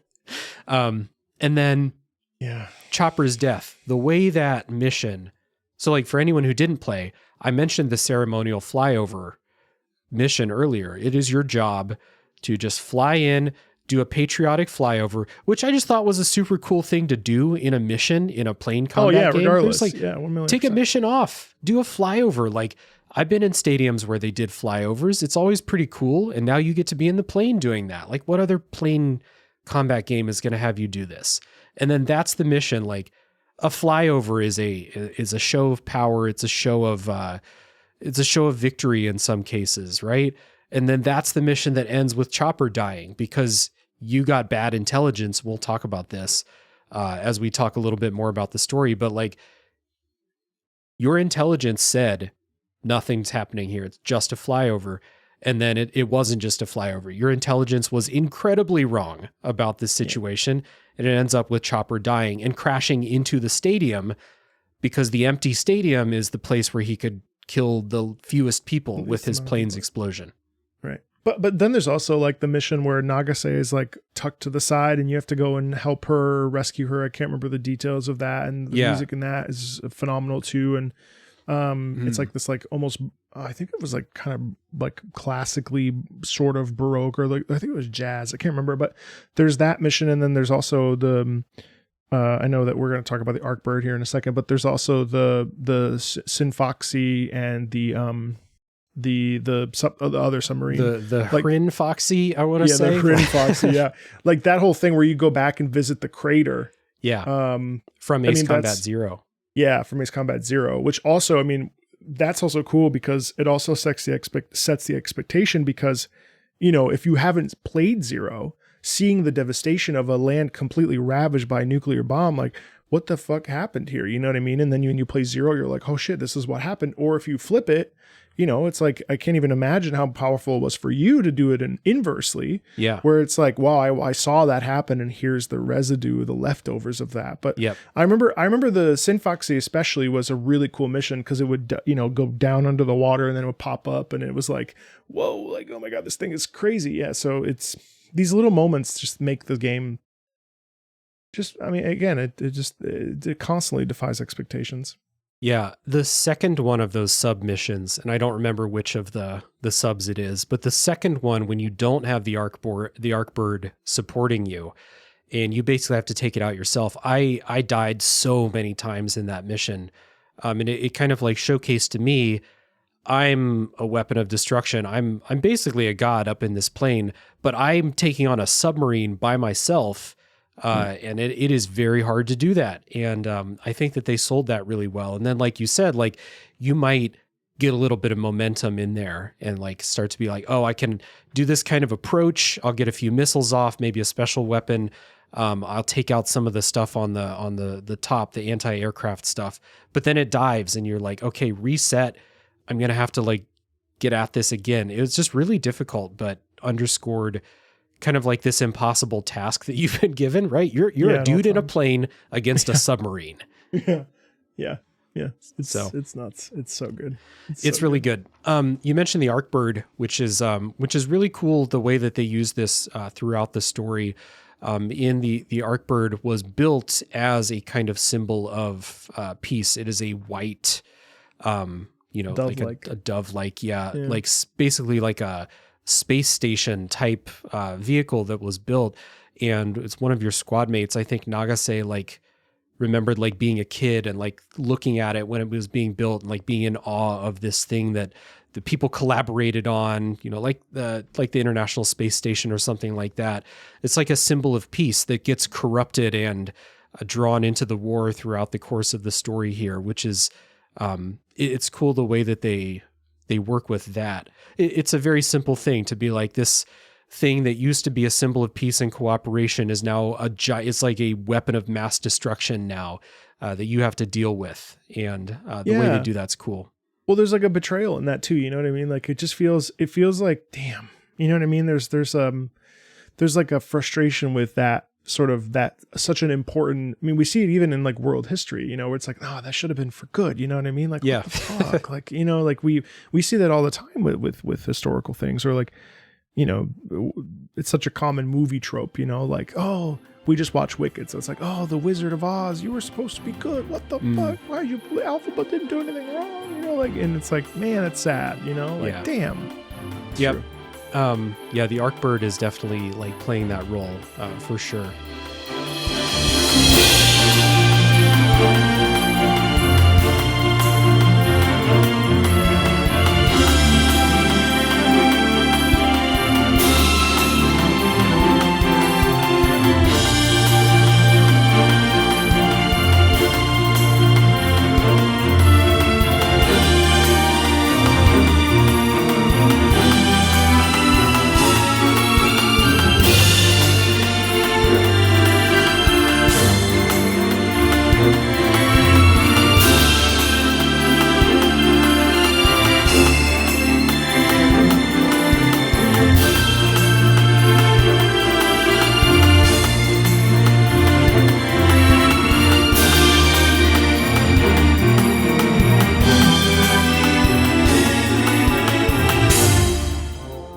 Some other notable things, kind of before we talk about other, you know, big notable set pieces, because it's the end, basically. I thought that one of like the creeping realizations that I had as I was playing this and kind of like trying to figure out what's going on in the story, because I don't know about you, but like when I play games that have twists, I like never see the twist coming. I'm a sucker for a twist. Every time it gets me. But I did get the feeling playing this that like, it can't be as simple as just like, oh, this country invades you, so you fight them, right? And you start, I think the way they lay this out is really cool, because your mission briefings are such an important part of your prep for missions from a gameplay perspective. you need to pay attention. And they'll be like, oh, okay, half ground, half air. So I need to prep myself for that. And as you go, it's about halfway through the game, it really starts where your intelligence just gets worse and worse and worse and worse as you go, to the point where you're like, who the fuck's giving me these, like this intelligence? Like who is, I'm obviously getting bad information here. That's why Chopper died. There's a bunch of, missions where you, like we said earlier, you prep for ground forces, but it's all air forces when you get there and you're like, hey, what the fuck? What's going on here? The Wardog squadron gets blamed for an attack on a university at some point in the game, where like that wasn't in the, I mean, obviously it wasn't you, but there wasn't supposed to be a third party in here. And so you start to go through this series of really questioning, like, who are all of these people? Like, I think Nagase and Chopper in them, I think they're solid, but like, who are these other people involved here? And it turns out that this 8492nd Squadron is against you, basically. And there's a whole thing that, like, I knew that Ace Combat Zero was a prequel to this game, obviously, and I played Zero, and you had the mission where you visit the craters from the bombs, but I didn't know, like, how does this connect big picture to this? And it turns out that not Yuktobania, from I forgot the country, in Belka, the Belkans from Ace Combat Zero, are basically like taking it upon themselves to pit these two countries against each other and just have them destroy each other in retribution for what happened to their country. So you get into this like really good like revenge plot, the way that it's like slowly revealed to you. I thought was really cool to just have, like, it reminds me of like those, those soldiers who keep fighting even though the war's been over for a long time. Like, these people know that the Belkan War is over, but they're not willing to just like sit and accept it. Kind of like reminds me of, not going to spoil it, but like something in Disco Elysium that like was really cool once you figure out what's going on.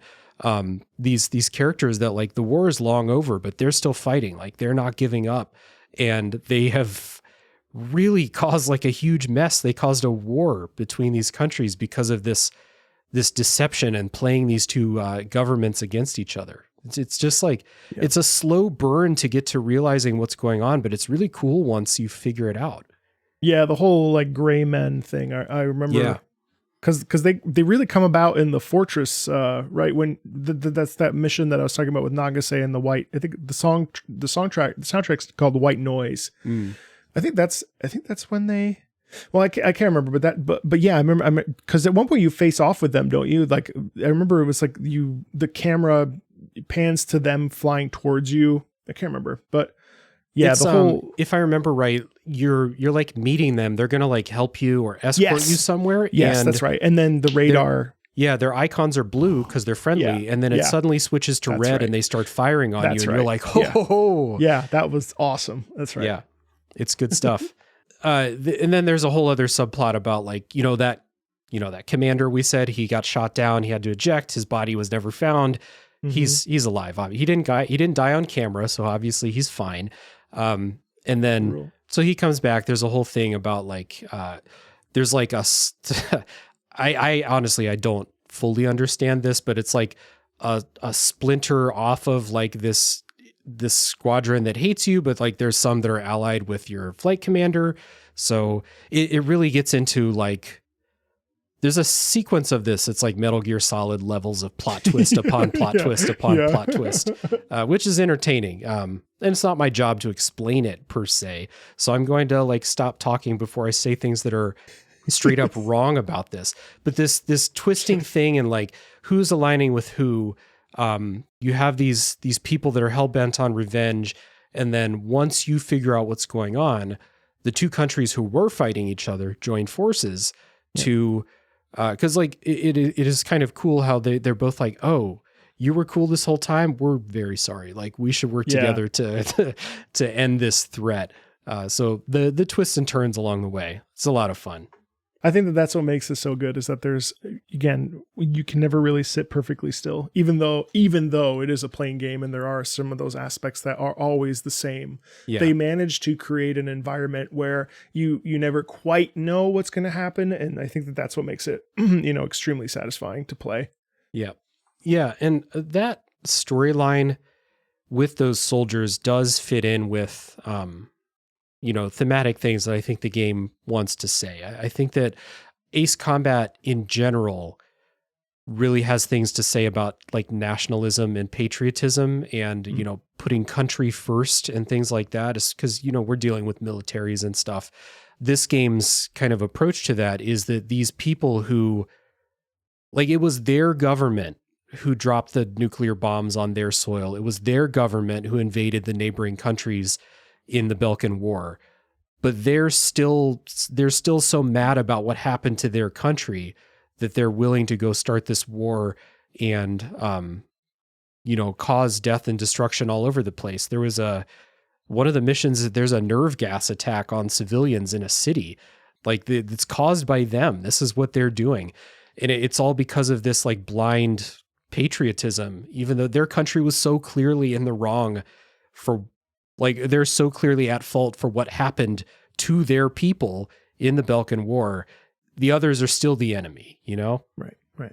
Well, isn't that 15 years ago there was a war? Isn't that in Ace Combat 5? What do you mean? Like there's a phrase 15 years ago. There was a war. Yeah. It's I think it's in like one of the opening crawls. Right. Like they mentioned that. But like, so for these guys to still be like, unable to move on from the destruction of their, the end of their homes or the anger that they carried for 15 years. You know? I mean, maybe they don't have anything left. Maybe anger is the only thing they have left, but it is, I think one of the points that it's trying to make is like, their country made these decisions that ended in the destruction of a lot of their country. Right. But the others, they're still the enemy, Yeah. So another theme that I think it touches on, like that kind of ties into that is like Wardog Squadron kind of gets jerked around, scapegoated, stuff like that throughout this. Wardog Squadron is your squadron before they rebrand as the Demons of Razgriz. Such a good rebrand. It's pretty badass, yeah. But the way that they're kind of used as chess pieces to serve others' goals, something that the Metal Gear Solid games talk about a lot is, how the individual soldiers or like the groups of soldiers are treated as expendable means to an end. And this is definitely doing that too. It's just like an outside force kind of using you in that way. And like your base commander, not your like flight commander who went missing, your base commander on Sand Island, he was in on this plot the whole time too. So he's fine with putting you in harm's way because it's going to advance his thing. Yeah. I mean, I think like that ending sort of, and we get hints of it obviously as the like arcs of the game progress, but when the Demons of Razgriz, the ghosts, I forget the first part, then the ghosts of Razgriz, and then the Demons of Razgriz. I mean, like, I think, connecting that with the Solg and the whole, like, you were going to talk about this, but, as it descends down and basically you're like the only group of people that can like do this thing. Yeah. It's an incredible, again, what I like about this game is that it is a slow burn, like you mentioned, and everything sort of like piles up to the point that where you would expect the climax of the game, which maybe is where Chopper's death occurs, or when we discover the Gray Men sort of bring all that out. I still feel like the last like 3 missions or 4 missions, with the group of, the real climax of the piece is when everyone gathers around you, sings the journey home, you go into the tunnel, like then you're literally like, then you have that battle with the I think it's like 2 or 3 guys, and if you get there a certain time period, they have different dialogue or whatever, and then into this moment where basically this decrepit thing, as decrepit as a missile silo nuclear satellite can be, that's such a climactic moment, and then it ends, and it's like, did I just experience the climax at the very end of the resolution of the game? You know what I mean? Like that's such a masterful structure. Yeah, it's kind of presented in a different way than like a lot of games' final boss or final confrontation would be presented, but that's what that last mission is. It's the final boss. So what it is in the story is like you go through that tunnel run. The reason you're doing the tunnel run is you're trying to cut off communications to stop this orbital super weapon called the Solg from powering up so that it can shoot nukes down to the surface or whatever. Right. After you break the communications, it kind of like, you know, it can't do the job that it was up there for, but there's something about it where like once it's severed, it has like this fallback, contingency plan to fall from the sky, you know, not a controlled flight, but like a targeted fall, and it's going to crash into your capital city. So like the final mission, like it's one of the most epic final missions I think I've ever done. The spectacle, because this thing is massive. It's a space station and you're a fighter jet and you are like, you're just flying alongside this thing as it falls out of the sky. Yeah, well, exactly. Yeah. You're not even going fast. Yeah. It's like you have to really like control where you are. Cause like if you can crash into that thing and die, there's one part of it where you're like shooting off solar panels or something. And once you shoot them off, they fly back and they can hit you and they can kill you. And so it's like this really tense, really epic final thing to destroy this thing before it crashes into the ground. And that song, the Unsung War, is playing the whole time with these huge like swells, the choirs and things like that. It's like, it's just so crazy. Like I can't really I don't have the words to describe the spectacle of all those pieces working together to make this final mission what it is. It's just insane. Yeah. It's that Martin Scorsese meme. Absolute cinema. There we go. Yeah. But dude, that is, if you were frustrated by the tunnel run, and I would have been if I didn't have save states, that final mission, it can be difficult too, but like that final mission, that's the payoff. And it's gotta be great. It feels so important. That was the thing I noted. Cause I also didn't want to hear it again. Like I didn't want to hear that song again because I wiped. Because I died. Like I was really focused on like, okay, I need to do this. And I almost ran out of missiles in that particular mission, the final mission. And I was like, okay, I just need to like lock in here and get it done because the payoff, you can only get that once. Like when I played Zero, I kept dying because I didn't know that you're supposed to do a certain move set with in the character. final boss. Yeah. Yeah. And I didn't know like what you were supposed to do. And chat was like freaking out. And I was like, I don't know what to do, guys. I don't know. And, no backseating. Yeah, I know. No backseating, but please, what do I do? And then finally I figured it out with some help. And so I didn't want that. I didn't know about that at that moment. But so it was really important to me to like have that moment be like the moment. Yeah. And yeah, the payoff is incredible. Yeah, it's crazy. And like you said, that's it. You kind of destroy it. It explodes. I mean, it looks like fireworks. It's like a kind of, it is the symbol of victory that now that this thing is over, you're done. And then the game ends pretty quickly after that. Like almost there's an epilogue and then it's over. Yeah. One of the things I like about both of these, 0 and 5, is that your pilots are, that's it for them. Like they say at the end of 5, like you had this badass squadron of fighters and they never flew again. Like this was, I don't know what kind of like reason you want to attribute to them never flying again. Maybe it has something to do with, the way that the experience of going through all of this makes them realize like, there's more to life. Maybe that this is, being a hero is cool and all, but we don't need to do this again.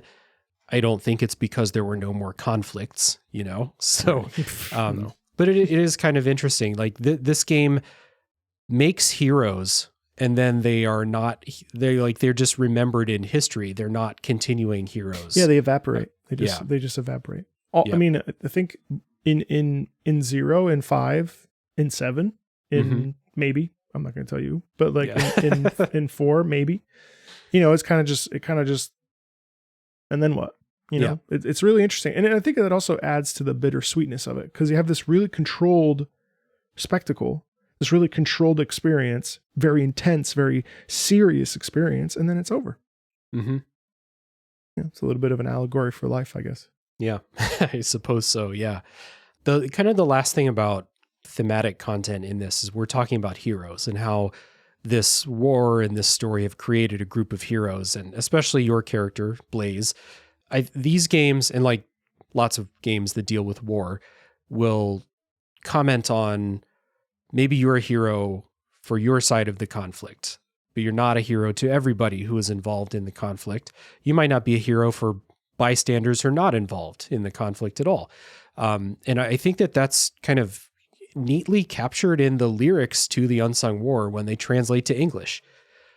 So the Unsung War is sung in Latin, and it is a repeating kind of like thing. There's more lyrics than what I wrote down here, but I captured like the beginning of it.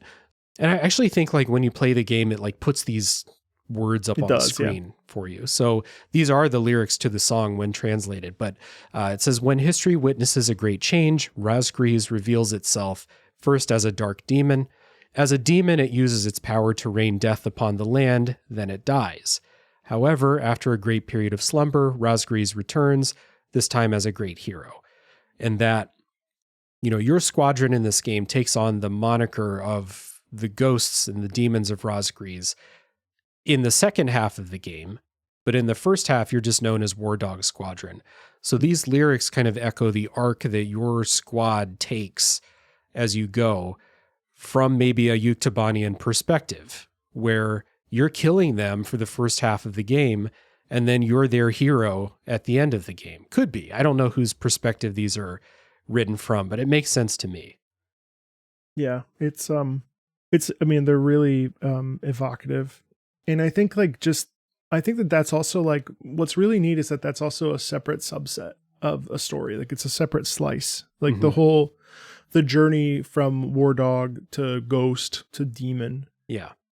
To hero, is, I think a really like palpable one. And it's one that like feels also really cool, you know, like it's sort of like, you know, be reborn and fuck the man. And like, I'm going to go out there, and, you know, like, and it's yeah, it's one that's going to sit with me for a really, really, really, really long time. And it was one of my favorite gaming experiences of 2024. And I'm just so thankful that I played these more so than anything else last year. I'm really glad I played these games in particular. Yeah, same here. I recently did my top 10 like non-2024 release games. And I did a Patreon podcast about that, and I forget where, but these were in the top 10, and I combined them basically into one big experience, 0 and 5. They were in the top 10 out of like the 50 non-2024 release games I played. Like these were awesome. They made a big impression on me. And like you can ask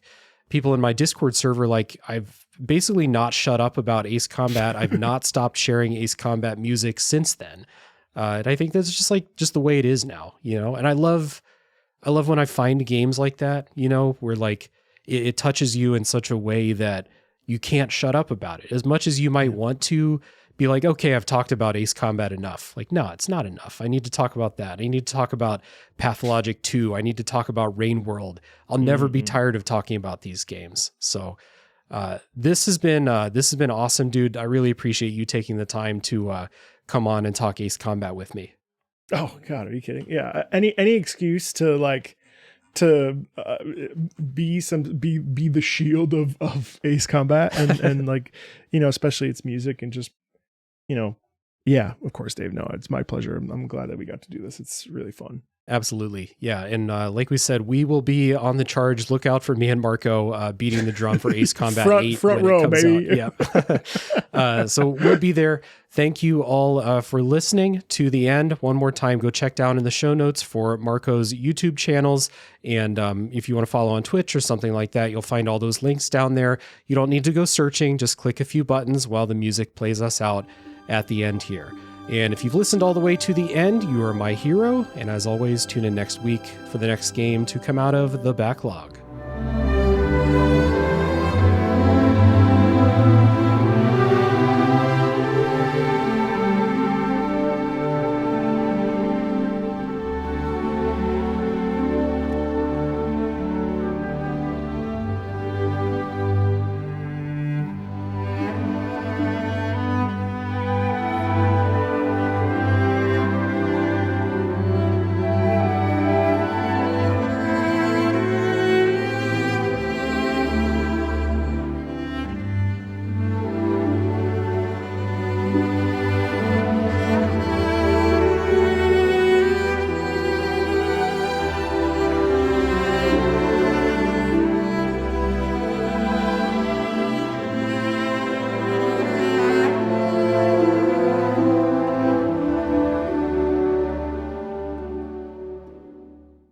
Video games are a unique medium. They can tell stories, Immerse us in strange, fantastic worlds. blur the very boundaries of our reality. But at the end of the day, video games are fun. Whatever fun is to you. I'm Jeff Moonen, And I am Matt, aka Stormageddon. and on Fun and Games, we talk about the history, trends, and community of video games. It's a celebration of all the games we play and all the fun we find within them. And there's so many more games out there, so we hope you'll share in that conversation with us. Fun and Games podcast with Matt and Jeff. Find us on certainpov.com or wherever you get your podcasts. And happy gaming. Hey, Oh, hey, Jeff. what's going on, guys? Oh, talking about Superman. Oh, cool. I could talk about Superman. I could talk some more about Superman. We know. I'll bet a few people would want to get in on this. I'm down. You know it. That sounds like fun. I'll do it. Cool, let's do it. We can call the show Men of Steel. And you can find it at certainpov.com. Or wherever you get your podcasts. Yay.